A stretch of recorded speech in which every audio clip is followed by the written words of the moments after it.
अस्सलाम वालेकुम guys, welcome to psych student. I hope and pray कि आप सब लोग जहाँ कभी हूँ मजे से अपनी जिंदगी गुजार रहे हो और ठीक ठाक हो। आज हम पढ़ेंगे कोर्स कोड PSY 504 का lesson number 44 and 45, that is cognitive development. सबसे पहले हम बात करते हैं जीन पियाजे के बारे में। इनको प्रोनाउंस करते हैं पियाजे, लास्ट में टी है उसको प्रोनाउंस नहीं किया जाता।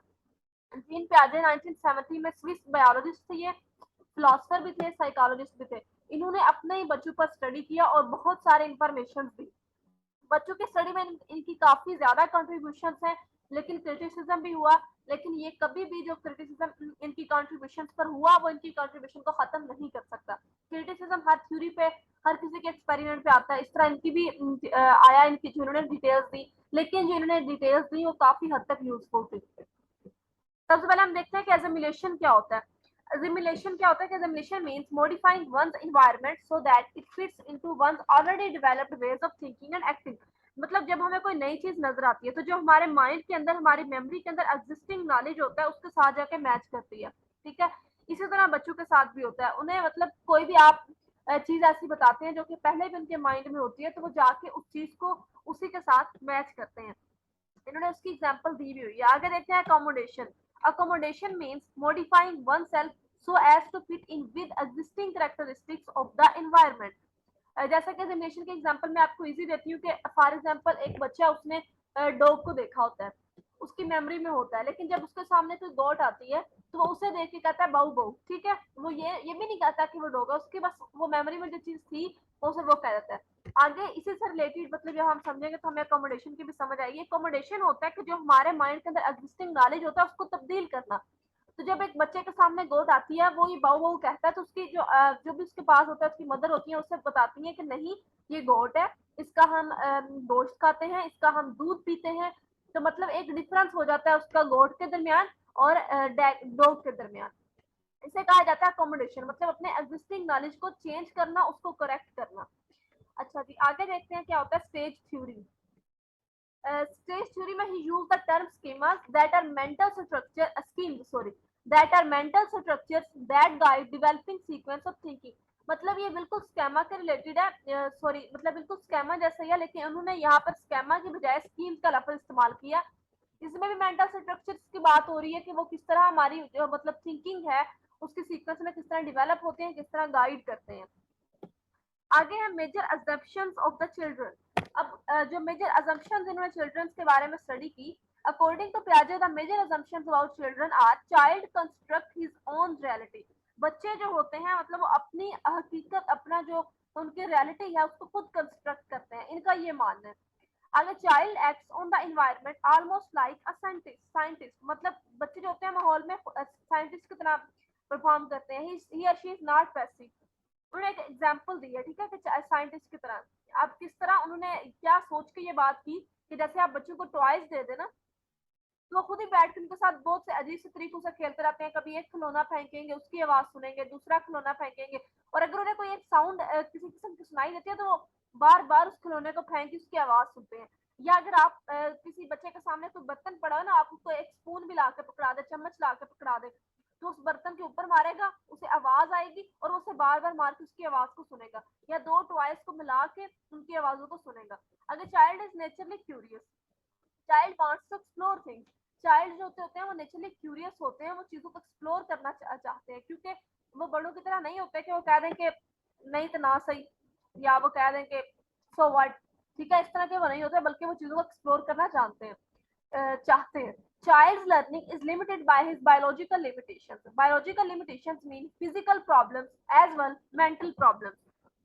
मतलब उन्होंने कहा है कि चाइल्ड जो होते हैं उनकी बायोलॉजिकल बहुत सारी लिमिटेशन होती हैं। फॉर एग्जाम्पल वो ज्यादा बोल नहीं सकते, वो कुछ छोटी उम्र के बच्चे होते हैं वो चल नहीं सकते, और मेंटल लिमिटेशन भी होते हैं कि वो हमारी तरह सोच नहीं सकते। ठीक है, उनकी अपनी एक अलग दुनिया होती है, वो दुनिया को जानते नहीं होते।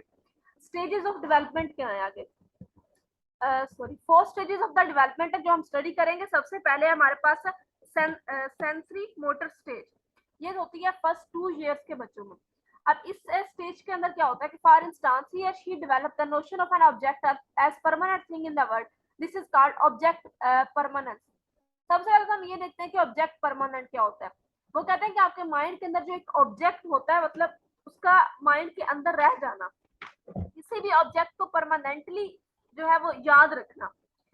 फॉर एग्जाम्पल, आप कोई एक बच्चा है वो बॉल के साथ खेल रहा है, उससे बॉल जो होती है वो दूर चली जाती है, किसी भी चेयर या सोफे के पीछे आ जाती है, और वो बच्चा बॉल के पीछे नहीं जाता, वो कोई और चीज, अगर उसकी आंखों, अगर तो उसे नजर आ रही सामने, वो पीछे जरूर जाएगा, लेकिन अगर उसकी आंखों से ओझल हो जाती है, ठीक है, उसे नजर नहीं आती, तो वो किसी और खिलौने की तरफ लग जाएगा।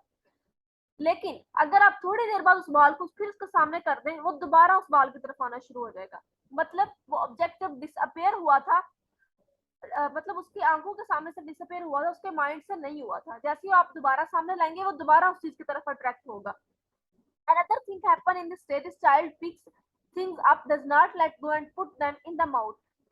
यहाँ पे वो ये कह रहे हैं कि फॉर एग्जाम्पल, अगर आप एक बच्चे को टॉय दे देते हैं, फिर उसके सामने दूसरा पड़ा हुआ है, दूसरे को दूसरे हाथ से उठा लेगा, फिर उसके सामने तीसरा आता है तो वो तीसरे को भी उठाने की कोशिश करेगा, लेकिन जो उसके हाथ में पहले वाले दो है उसको उन्हें नहीं गिराएगा।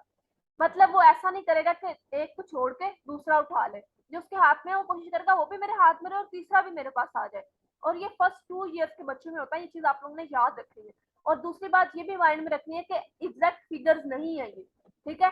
कुछ बच्चे जो होते हैं वो इतने ज्यादा शार्प होते हैं, मतलब कुछ बच्चे ज्यादा जल्दी चलना शुरू करते हैं, ज्यादा जल्दी बातें करना शुरू कर देते हैं, तो ये एक मतलब के फिगर्स हैं। एक्सपेरिमेंट के लिहाज से आप हर बच्चे पे ये चीज अप्लाई नहीं कर सकते। आगे प्री ऑपरेशनल स्टेज क्या होती है? The second stage is characterised as spanning the period from 2 to 7 years। ये 2 to 7 years पीरियड की बात हो रही है। अब इसमें क्या होता है, सिंबॉलिक फंक्शंस जो कह रहे हैं कि डिफरेंट किस्म के जो बच्चे फंक्शंस परफॉर्म करते हैं इंटरनल थॉट्स और लाइफ के बारे में। इसमें सबसे पहले उन्होंने बात की है ईगोसेंट्रिज्म की, ठीक है। इकोसेंट्रिज्म में क्या होता है कि it means an inability to take the point of view of another person. मतलब आप किसी दूसरे, बच्चा जो होता है वो हर चीज को अपने नुक्ता नजर से देखता है। अब जैसा कि एक एग्जांपल है कि एक बच्चे के सामने 3 खिलौने रखे जाते हैं, ये समझ लो कि एक 3 किस्म का नक्शा होता है माउंटेन का, उसके ऊपर 3 खिलौने पड़े हुए हैं, और दो जो बच्चों को वो चेयर्स पे लेते हैं, तीसरा बंदा एक्सपेरिमेंटर चेयर पे बैठा हुआ है। अब जो एक्सपेरिमेंटर है वो एक बच्चे को कहेगा कि आपका जो साथ वाला बच्चा है वो पहाड़ के ऊपर जो चीज पड़ी है, तो क्या चीज देख रहा है। अब बच्चा उसके दूसरे बच्चे के पॉइंट ऑफ व्यू पर नहीं देखेगा, बल्कि जो चीज उसे खुद नजर आ रही है उसका नाम देगा। आई होप कि आप लोगों को एग्जाम्पल की समझ आई होगी। एनिमिस्टिक थिंकिंग क्या होता है? The belief that intimate inanimate objects which have certain characteristics of living things are in fact alive. Child can't learn the cause and effect relationship. बच्चे जो होते हैं वो कॉज एंड इफेक्ट के रिलेशनशिप को नहीं समझते। फॉर एग्जाम्पल, बच्चे जो होते हैं वो ये कहना चाह रहे हैं कि लिविंग और नॉन लिविंग थिंग्स में फर्क नहीं समझते। जैसे किसी एक बच्चे को चोट लगी और किसी टेबल से, वो कहता है गंदा मेज, ठीक है, वो ऐसे कह देगा। मतलब कि his perception focus on only one thing, नहीं सॉरी, ये नेक्स्ट कंसंट्रेशन में आएगा फोकस की बात। अच्छा, वो यहाँ पे बात हो रही है कि बच्चे जो होते हैं वो लिविंग और नॉन लिविंग थिंग्स में डिफरेंस नहीं रखते।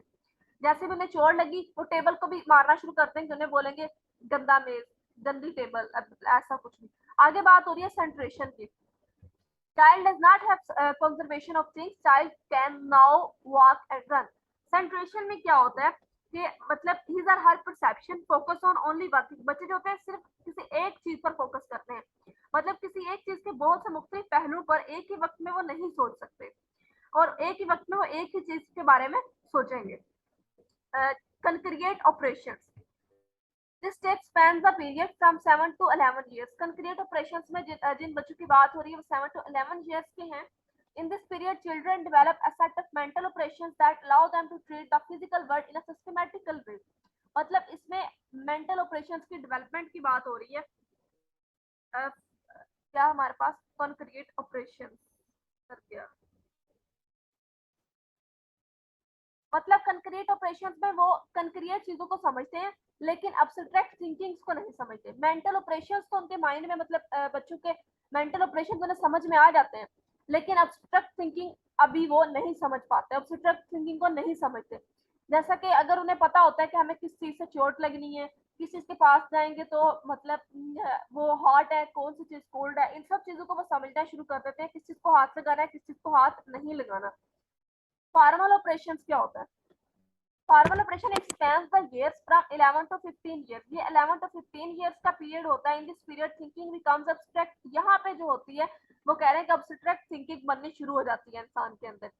लेकिन यहाँ पर एक बात ये भी है, वो कह रहे हैं कि या तो वो 11 साल से ऊपर वाले बच्चे के माइंड में बनना शुरू हो जाती है, लेकिन कभी ऐसा होता है कि पूरी जिंदगी नहीं बन पाती आपकी एब्स्ट्रैक्ट थिंकिंग। जैसे कि एब्स्ट्रैक्ट थिंकिंग में क्या होता है कि आपके अंदर जस्टिस, फेयरनेस, फ्रीडम, इक्वालिटी वगैरह आना। हम मतलब रोड्स पे देखते हैं कि कोई बाइक वाला जा रहा था, वो देख भी रहा होता है कि आगे से गाड़ी टर्न हो रही है, वो ये नहीं देखता कि गाड़ी वाला मुझे देख रहा है या नहीं देख रहा, वो फौरन से अपनी बाइक को अंदर घुसाने की कोशिश करता है और वहां से गुजरने की कोशिश करता है। मतलब आप किसी दूसरे का पर्सपेक्टिव लेने की एबिलिटी नहीं होती आपके पास। देखिए कि कोई दूसरा क्या सोच रहा है। कुछ लोग ऐसे होते हैं बेहिचक के, उन्हें ये नहीं समझ आती कि कोई दूसरा क्या सोचेगा, कोई दूसरे को मेरे इस काम से तकलीफ होगी, ठीक है। और वो कहते हैं कि इन चीजों को समझने के लिए, एब्स्ट्रैक्ट थिंकिंग लाने के लिए एजुकेशन बहुत जरूरी है। या तो आपको एजुकेशन 11 ईयर से ऊपर आना शुरू हो जाती है अगर आपके मतलब आपके अंदर एब्स्ट्रैक्ट थिंकिंग 11 ईयर से ऊपर आना शुरू हो जाती है अगर आपकी एजुकेशन अच्छी है, आपका माहौल अच्छा है, आपकी तरबियत अच्छी है। वरना आपको सारी जिंदगी आप एब्स्ट्रैक्ट थिंकिंग अपने अंदर नहीं ला सकते। जैसे कि बच्चे होते हैं, वो जब इस एज में आना शुरू करते हैं, वो कहते हैं कि आप खुद इतनी ज्यादा देर खेलते हैं, आप हमें क्यों इतनी ज्यादा देर खेलने देते हैं, इट्स नॉट फेयर। वो मतलब पेरेंट्स को देखते हैं, अगर उसके फादर साहब जो है वो करप्शन कर रहे हैं या वो उसको देखता है, समझने की कोशिश करता है ये ठीक है या नहीं ठीक। अगर उनके घर में कोई ऐसा मसला होता है जिसमें जस्टिस की बात आ जाती है, वो नोट करते हैं कि हमें जस्टिस नहीं मिल रहा, जस्टिस क्या चीज है, जस्टिस कैसे मिलता है, ठीक है। मतलब इन चीजों को समझने की, इन चीजों को अपने अंदर अडॉप्ट करने की जो कैपेबिलिटी है वो 11 ईयर्स के ऊपर हमारे अंदर आना शुरू हो जाती है। क्रिटिक्स ऑफ प्याजे। अब वही बात यहाँ पे आ रही है कि कौन से क्रिटिसिज्म इनकी इन कंट्रीब्यूशन पर आए। लेकिन वही बात हम दोबारा माइंड में रखेंगे कि जो भी क्रिटिसिज्म आए उनकी कंट्रीब्यूशन को कभी भी खत्म नहीं कर सकते। अच्छा, सबसे पहले क्रिटिसिज्म क्या था? Children have developing memory and language skills. उन्होंने कहा कि बच्चों के अंदर की डेवलपिंग मेमोरी होती है। जैसा कि प्याजे ने बात की थी कि बच्चे जो होते हैं वो ऑब्जेक्ट ऑफ परमानेंस की हमने बात की थी, ऑब्जेक्ट परमानेंस की, कि बच्चे ऑब्जेक्ट आप किसी चीज को वाइप कर दे तो उस चीज की तरफ नहीं जाते। लेकिन वो कहते हैं कि मेमोरी की भी तो बात हो सकती है कि बच्चा जब छोटा होता है उसके अंदर मेमोरी कम हो, बच्चा जब बड़ा होता है फिर ऐसा ऐसा मेमोरी ज्यादा होती है। जैसा कि हमने शॉर्ट टर्म मेमोरी की बात की थी, यहाँ भी वो यही कहना चाह रहे हैं कि बच्चे की मेमोरी की कैपेसिटी की बात हो रही है। अच्छा, आगे जैसा कि मतलब बच्चे की जो मेमोरी होती है उसकी कैपेसिटी इतनी नहीं हो सकती कि वो खुद को एक्सप्रेस करे, ठीक है। मतलब या इतनी कैपेसिटी नहीं होती कि वो लैंग्वेज से खुद बोल के किसी को अपनी तकलीफ बताए, अपनी पेन बताए। नेक्स्ट क्रिटिसिज्म क्या है जो हम देखते हैं, in each stage children are actually do more than पियाजे क्लेम्स।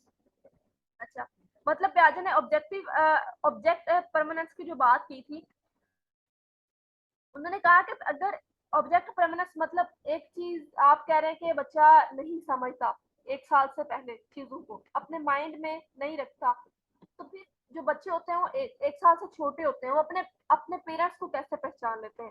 मतलब एक उनकी वालदा, उसको अपनी वालदा की पहचान होती है बच्चे को, ठीक है। उसे भूख लगती है, वो रोता है, वो अपनी माँ को ढूंढता है, अपनी माँ को देखता है। लेकिन दूसरी तरफ बच्चा अपने माँ और बाप दोनों में भी एक अलग किस्म की उसकी अटैचमेंट होती है। माँ के साथ और तरह अटैच होता है, बाप के साथ और तरह अटैचमेंट होता है। तो मैंने कहा कि ये सब जो है वो एक बच्चे के अंदर कैसे आ सकता है। Children can distinguish between animate and inanimate objects. अब यहाँ पे उन्होंने बात की थी कि बच्चे जो होते हैं वो लिविंग और नॉन लिविंग थिंग्स में फर्क नहीं करते। अब वो कह रहे हैं कि अक्सर ऐसा होता है कि पेरेंट्स खुद बच्चे को कहते हैं, बच्चे को चोट लगी, पेरेंट्स खुद कहेंगे कि ये गंदी मेज है, आओ मारते हैं इसे, मारो इसे। अब बच्चा हो सकता है वो पेरेंट्स से वो बात सीख रहा हो, बच्चा खुद इतना बेवकूफ, को कहते हैं कि नहीं होता कि उसे ना पता चले कि मेज को क्या फर्क पड़ रहा है मेरे मारने या ना मारने से। यंग, अब वही बात है कि ये क्रिटिसिज्म भी कोई इतने मुझे लॉजिक नहीं लग रहे। मतलब होता भी ऐसा, बच्चे को क्या पता है कि टेबल को क्या हो रहा है या नहीं हो रहा। लेकिन वही बात है कि हम इन क्रिटिसिज्म की वजह से जो पियाजे ने कॉन्ट्रीब्यूशन दी है उनको बिल्कुल निग्लेक्ट नहीं कर सकते। और जो क्रिटिसिज्म है, जो नेगेटिविटीज है, वो हर जगह पे पाई जाती हैं। यंग चिल्ड्रन कैन टेक, और यहाँ पे हम क्रिटिसिज्म को भी बिल्कुल निग्लेक्ट नहीं कर सकते। कुछ ऐसे क्वेश्चंस भी होते हैं जो अराइज होते हैं हर चीज के खिलाफ। Young children can take other perspective. मतलब उन्होंने कहा कि बच्चे जो होते हैं वो जो यंग बच्चे होते हैं वो किसी और पर्सपेक्टिव से सोचते हैं। Different experiments were conduct to criticise the Piaget's concept. जैसे कि उन्होंने एक एग्जांपल दी है, हमारा लेक्चर पहले बहुत लंबा होता जा रहा है, उन्होंने एक एग्जांपल दी है कि एक सेट बनाया जाता है जिसके एक तरफ पुलिसमैन खड़ा किया जाता है। मतलब आप खड़ा नहीं करते रियल में लाके पुलिसमैन को, मतलब कोई एक खिलौना ऐसा होता है दूसरी तरफ आपको एक चोर का टॉय खड़ा करते हैं, जैसे कि आप एक गुड़िया खड़ी कर देते हैं। अब आप क्या करते हैं कि उस टेबल के ऊपर एक तरफ तो बोर्ड लगाते हैं, पहले आप ग्लास लगाते हैं जिसके अंदर आपको जो बच्चा है उसे नजर आ रहा है कि चोर को गुड़िया नजर आ रही है। गुड़िया मतलब कि एज अ थीफ। आप बच्चे से पूछते हैं कि क्या चोर को गुड़िया नजर आ रही है, वो कहते हैं जी। अगर आप बोर्ड रख देते हैं, ठीक है, अब बच्चे को तो दोनों चीजें नजर आ रही है, पुलिस भी और गुड़िया भी। अब वो कहते हैं कि पुलिस वाले को गुड़िया नजर आ रही है, वो कहता है नहीं, ठीक है, क्योंकि पुलिस वाले की तरफ से गुड़िया नजर नहीं आ रही होती, आगे बोर्ड होता है। तो यहाँ पे उन्होंने ये क्रिटिसिज्म किया कि किस तरह आप कह सकते हैं कि बच्चे जो होते हैं वो किसी दूसरे का पर्सपेक्टिव ही लेते हैं, अपना पर्सपेक्टिव नहीं लेते, अपना ही पर्सपेक्टिव लेते हैं, किसी दूसरे का पर्सपेक्टिव नहीं लेते। लैंग्वेज डेवलपमेंट की बात हो रही है। चिल्ड्रन उन्होंने कहा कि less than 2 years make and use, जो 2 साल से कम के बच्चे होते हैं वो ज्यादा लंबा सेंटेंस नहीं बोलते, वो 2 वर्ड्स का सेंटेंस बोलते हैं। मतलब वो आपको समझाने की बात कोशिश करते हैं, जैसे कि अभी मेरा नेफ्यू जब उनके पापा घर आते हैं तो वो कहते हैं कि पापा बाइक, ठीक है, मतलब वो अपनी तरफ से पूरा प्रोनाउंस कर रहा था कि पापा घर आ गए, ठीक है। मतलब बच्चे मैक्सिमम 2 वर्ड्स में आपको बात समझाने की कोशिश करते हैं। 3 years and onward children have fully developed language. फिर 3 साल के बच्चे जो होते हैं वो एक फुली डेवलप्ड लैंग्वेज, मतलब एक पूरा फिक्रा बोलना शुरू कर देते हैं। पूरा फिक्रा अभी भी आप ऐसे नहीं कह सकते कि वो 3-4 फिक्रे इकट्ठे बोलते हैं, मतलब वो कहते हैं कि मुझे भूख लगी है, जस्ट इनफ, इतना फिक्रा। 5 to 6 year children have developed amazing level of competence। मतलब यहाँ भी 5 to 6 चिल्ड्रन की बात इतनी नहीं हो रही जितना मैं अब आपको घंटे से बोल के लेक्चर समझा रही हूँ। मतलब इतना लेंथी तो नहीं बोल सकता ना वो बच्चा, लेकिन अमेजिंग लेवल ऑफ कॉन्फिडेंस कि वो काफी बातें कर लेता है, वो आपको पोएम सुना लेता है। आप उन बच्चों को पोएम्स याद होती है ना, तो वो एक अमेजिंग लेवल ऑफ कॉन्फिडेंस है कि वो फिक्रों को 3-4 फिक्रों को इकट्ठा जो होते हैं मैच करके वो आपको बोल रहे हैं। जेंडर डेवलपमेंट, उन्होंने कहा कि बॉयज आर डिफरेंट। उन्होंने यहाँ पे हमारे हाँ खवातीन कहती हैं कि मर्द और बराबर हैं, और ये आइडिया आया भी मगरब की तरफ से था। लेकिन मगरब में जब इस पर बहुत ज्यादा स्टडी की गई तो कहा जाता है कि boys are different from birth. लड़के जो होते हैं वो लड़कियों से बिल्कुल डिफरेंट होते हैं। बॉयज होते हैं वो रफ एंड टम्बल गेम्स खेलते हैं, मतलब वो कुश्ती करते हैं, उसके साथ लड़ाई करते हैं, जबकि गर्ल्स बिल्कुल दूसरा खेलती हैं। बॉयज रूल बेस्ड गेम्स खेलते हैं, जैसा कि फुटबॉल खेलेंगे, क्रिकेट खेलेंगे, वो कहेंगे आपने ऐसे ऐसे करना है, अगर कोई बच्चा रूल फॉलो नहीं करता उसे गेम से आउट कर देते हैं। बच्चियां कहती हैं आओ जी गुड़िया की शादी करवाते हैं, उसमें कोई रूल्स नहीं होते, बच्चे बिल्कुल अलग रहते हैं। मतलब अपनी जिंदगी दूसरे लड़कों के साथ गुजारते हैं, लड़कियां लड़कियों के साथ जिंदगी गुजारती हैं। मतलब आपका एक रिलेशन होता है, आप डेट पे जाते हैं, कोर्टशिप होती है, शादी होती है, लेकिन उसके बाद हनीमून पीरियड होता है। लेकिन उसके बाद क्या होता है कि फिर बॉयज की ज्यादा लाइफ बॉयज के साथ गुजरती है, लड़कियों के साथ गुजरती है। Boys and girls have trouble in, और उसके बाद अगर वो इकट्ठे रहते भी हैं तो ट्रबल होती है, एक दूसरे को समझने में मुश्किल होती है, क्योंकि एक लड़की और लड़के की सोच एक दूसरे से बिल्कुल मुख्तलिफ होती है। ठीक है, आप ये नहीं कह सकते कि लड़कियां और लड़के बराबर होते हैं, ये स्टडी की है। अब मतलब बहुत स्टडी करने के बाद ये नतीजा किया गया कि वो थिंक्स डिफरेंटली, मुख्तलिफ तरीके से सोचते हैं। आगे हम चलते हैं लेसन नंबर 45। इसमें 2-3 पॉइंट्स है, बाकी इस लेसन नंबर में 45 पे जो है वो पिछली पूरे लेक्चर्स का ओवरव्यू दिया गया है जो हम लोग स्टडी करके, मुझे नहीं लगता कि हमें टाइम वेस्ट करना चाहिए। मैंने डिटेल से आप लोगों को चीजें समझाई हैं, कुछ समझ नहीं आता आप लोग फिर भी कमेंट बॉक्स में जाकर पूछ सकते हैं, और आप इस ओवरव्यू को खुद रीड कर सकते हैं। यहाँ बात हो रही है जेंडर आइडेंटिटी की। वो कहते हैं कि 5 साल के जो बच्चे होते हैं वो अपने जेंडर्स को परमानेंट समझना शुरू कर देते हैं, लेकिन उससे पहले बच्चों को सिर्फ ये होता है कि अगर हम लड़कों वाले कपड़े पहनेंगे तो हम लड़के हैं, लड़कियों वाले कपड़े पहनेंगे तो हम लड़के हैं। This is called gender constituency. Learning mathematics, मतलब वो मैथ की बात करें कि हम स्कूल जाते हैं, मैथ पढ़ते हैं, इसमें क्या होता है कि 4 स्किल्स होती हैं, listening, speaking, reading and writing. Science का हम पढ़ते हैं जिसमें बच्चे जो होते हैं प्रोजेक्ट बनाते हैं, सीखते हैं, एक्सपीरियंस करते हैं, ग्रुपिंग स्टडी करते हैं। लर्निंग थिंकिंग, अब यहाँ पे वो बात कर रहे हैं कि बच्चे, बहुत ज्यादा बच्चे जो होते हैं वो प्रॉब्लम्स को सॉल्व नहीं करते। पाकिस्तानी स्कूल्स में रिसर्च की गई तो मोस्टली जो स्कूल्स हैं उसमें क्या होता है कि टीचर जो होते हैं वो बोर्ड पे बच्चे को क्वेश्चन सॉल्व कर देते हैं और बच्चे को कहते हैं कि आप कॉपी कर लें इसे। मतलब क्या, फिर बच्चे को, children are not taught how to think, बच्चे के लिए मुश्किल नहीं होता कि आप वो क्या सोच रहे, कैसे सोच रहे। वो कहता है कि आप ये कहें कि बच्चा खुद प्रॉब्लम को सॉल्व करने की कोशिश करे, ना कि आप सोल्व करके दे दें उसे कहें कि आप कॉपी कर लें। तो ये हमारा लेसन नंबर 44 एंड 45 था, बहुत बहुत ज्यादा इंटरेस्टिंग था, मुझे बहुत इंटरेस्टिंग लगा। आई होप कि आप लोगों को भी इंटरेस्टिंग लगेगा। और फिर भी कुछ समझ नहीं आता आप लोग कमेंट बॉक्स में पूछ सकते हैं। यहाँ पे हमारा फाइनल टर्म का सिलेबस कंप्लीट होता है। आप लोग काइंडली चैनल को लाइक करें, शेयर करें, सब्सक्राइब करें। बेस्ट ऑफ लक, खुदा हाफिज।